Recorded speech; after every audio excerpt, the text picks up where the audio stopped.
আসসালামু আলাইকুম, কেমন আছেন সবাই? আশা করি আপনারা সবাই ভালো আছেন। আমিও ভালো আছি আলহামদুলিল্লাহ। আমি কিভাবে ঝটপট গরুর মাংস টিকিয়া বানিয়েছি সেটাই আপনাদেরকে দেখাবো।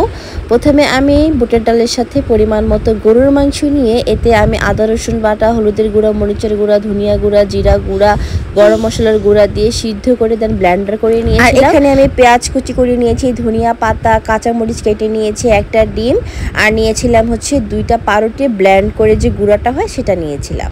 এখন আমি মাংস বাটার সাথে এক একে করে সব দিয়ে ভালো করে মাখিয়ে নিব। দেখতে পাচ্ছেন যে আমি প্রথমে পেঁয়াজ, দেন ধনিয়া পাতা, কাঁচামরিচ দিয়ে ভালো করে মাখিয়ে নিচ্ছি। দেন এতে আমি একটা ডিম দিয়ে দিব।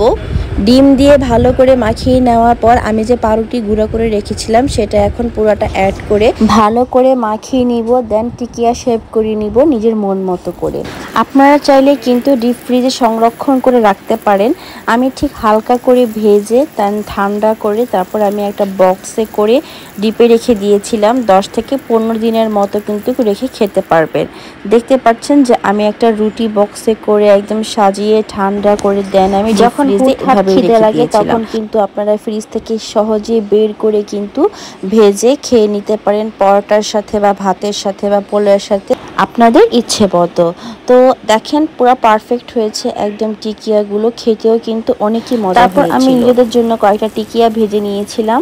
আপনারা চাইলে কিন্তু এই টিকিয়া ডুবো তেলেও ভাজতে পারেন বা আমার মতো এরকম হালকা তেলেও ভাজতে পারেন। যেহেতু আমি পরোটার সাথে খাবো তাই আমি একটু হালকা করে ভেজে নিয়েছিলাম যেন ডিপ ফ্রাই না হয়ে যায়।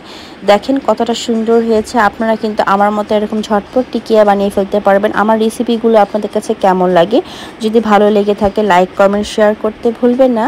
আর যারা আমার ভিডিও দেখেন এখনও সাবস্ক্রাইব করেননি, ভিডিও শেষে অবশ্যই সাবস্ক্রাইব করে দিবেন। ভালো থাকবেন, সুস্থ থাকবেন। আল্লাহ হাফেজ।